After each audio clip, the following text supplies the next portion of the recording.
দই মাছ কমপ্লিট। তুমি ঢুকে পড়ো।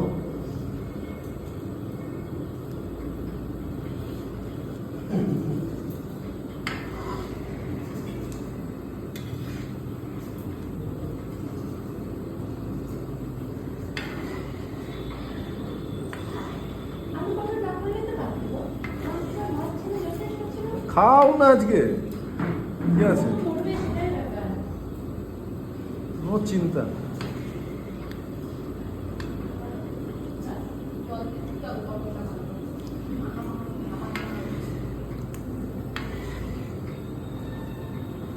একটা মাছ তুলে দেখাও না একটু। এই যে এটা হচ্ছে দেশি কাতলা মাছ, 350 টাকা কেজি। না না, এইটা তুলে দেয়, এটা তুলে দেয়, ওটা ফেললাম। এটা দিয়ে দেবো? দিলাম। দিয়ে দেবো না, এটা থাক।